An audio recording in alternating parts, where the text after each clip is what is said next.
পূর্ববর্তী ২ টা ভিডিও বানিয়েছিলাম। একটা হলো ব্রাজিলকে নিয়ে, আরেকটা হলো আর্জেন্টিনা। আপনারা সকলেই জানেন যে ব্রাজিল ৫ বার বিশ্বকাপ নিয়েছে এবং আর্জেন্টিনা ৩ বার বিশ্বকাপ নিয়েছে।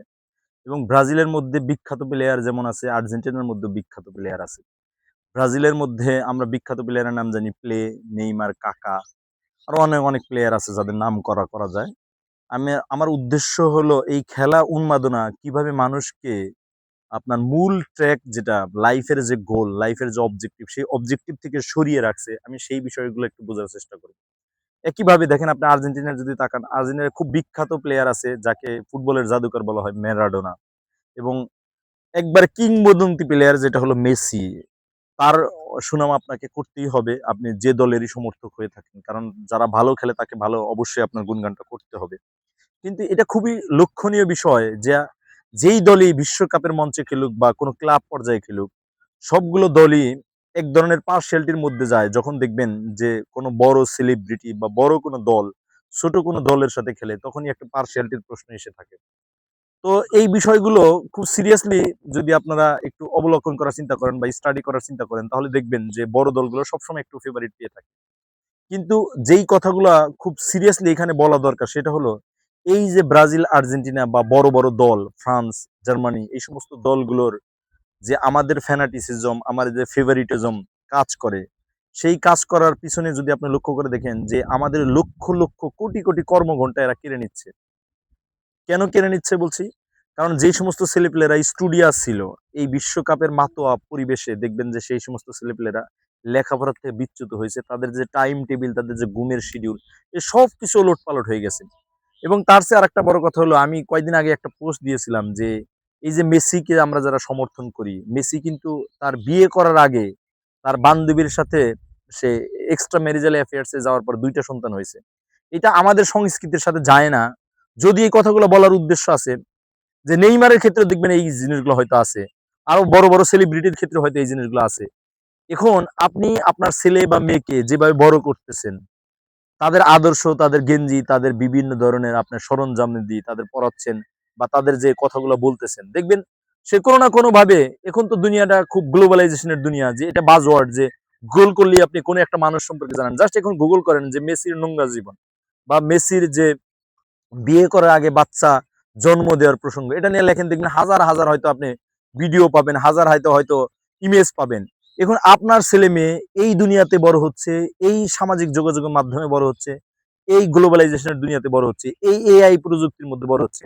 তারা কিন্তু এই জিনিসগুলোর সাথে ইউজ টু হয়ে যাবে। অর্থাৎ এই কালচার গুলো যখনই আপনার এই সমাজে সামাজিক যে বেরিয়ার আছে, সামাজিক যে বন্ডেজ আছে, এই সামাজিক বন্ডেজ গুলো, সামাজিক বেরিয়ার গুলো কিন্তু ভেঙে দিচ্ছে। আপনি এটা আপনার অগোচরেই বেড়ে দিয়েছে। যে ছেলে বা মেয়েকে নিয়ে আপনি শুয়ে থাকতেছেন বা তাকে জার্সি কিনে দিচ্ছেন বা তাকে খেলাধুলার বিভিন্ন নরম শিখাচ্ছেন, এই ছেলেমেয়েগুলাই দেখবেন যে এই সমস্ত কালচারকে অ্যাডপ্ট করা শুরু করবে। তাদের জীবনে বাস্তবিক জীবনে এটা নিয়ে যাওয়ার চেষ্টা করবে। এর বিনিময়ে কি হবে?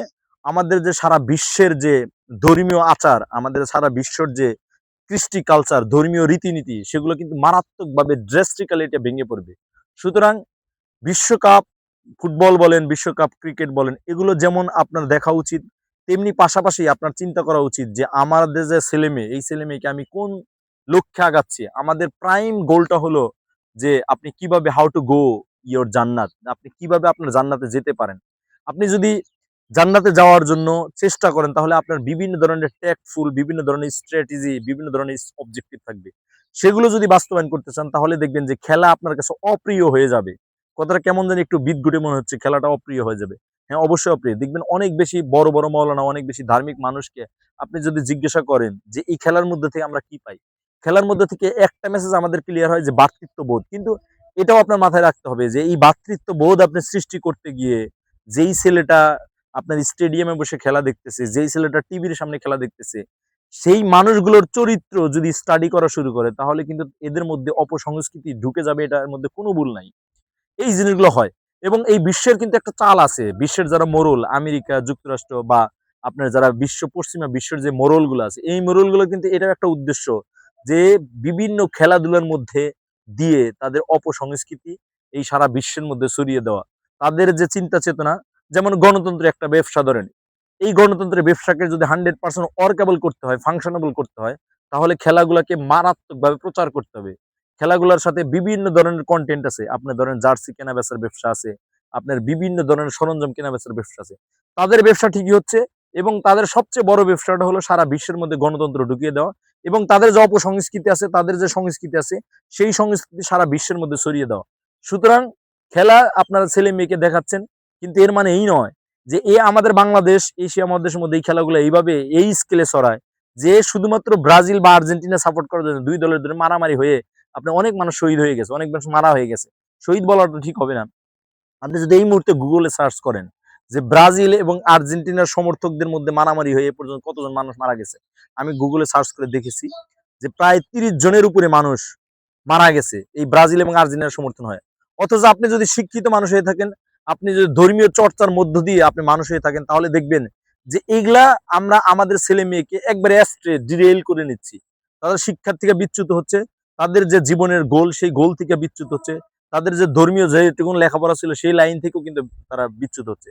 সুতরাং আসুন আমরা যদি সত্যিকার অর্থেই আমাদের দেশকে আমাদের ধর্মীয় ভিত্তিতে সাজাতে চাই বা সত্যিকারের অর্থেই যে আমাদের যে ফ্যামিলির যে বন্ডেজ, আমাদের যে পারিবারিক ঐতিহ্য, এই ঐতিহ্যগুলো কিন্তু বিদেশিদের কাছে এক ধরনের আবিষ্কার করার মতো, বিদেশির কাছে এক ধরনের নেশার মতো, যে তাদের কি সুন্দর ফ্যামিলি বন্ডেজ, যে একই পরিবারের মধ্যে বাবা মা সবাই বসবাস করতে পারে। কিন্তু বিদেশের এই অপসংস্কৃতির মধ্যে এটা কিন্তু কোনোভাবেই সম্ভব নয়। ছেলে কিভাবে জন্ম নিচ্ছে, মেয়ে কিভাবে জন্ম নিচ্ছে, ছেলে কার সাথে থাকতেছে, মেয়ে কার সাথে থাকতেছে, বউ কার সাথে থাকতেছে, এটা কিন্তু দেখার বিষয় না। এটা কিভাবে ঘটছে, এই ধরনের খেলার উন্মাদনার কারণে হয়েছে, এই ধরনের বিভিন্ন ধরনের খেলার উন্মাদনা হয়েছে। সুতরাং আপনি যদি সেখান থেকে বের হতে চান, তাহলে খেলাধুলার প্রতি এত ফ্যানাটিজম রাখা যাবে না। খেলাধুলাকে আমরা অমিট করে যেটুকুন না দেখলেই না হয়, যেটুকুন ইনফরমেশন না রাখলেই নয়, সেটুকুন রাখবো। পাশাপাশি আমাদের যে দরদ মাখা যে চিন্তা চেতনা, ইসলামী ভিত্তিতে যে চিন্তা চেতনা, ধর্মীয় যে চিন্তা চেতনা, একসাথে থাকার যে চিন্তা চেতনা, সেই চিন্তা চেতনা যেন জিইয়ে থাকে হাজার হাজার বছর। এটা যেন সারা বিশ্ব আমাদের কাছে, সারা বিশ্ব যেন আদর্শ হিসেবে নেয়। এই চিন্তা লক্ষ্যে যদি আমরা আগাতে পারি, তবেই আমাদের দেশ ভবিষ্যতের দিকে সুন্দরভাবে আগাবে বলে আমরা বিশ্বাস করি। ধন্যবাদ সকলকে।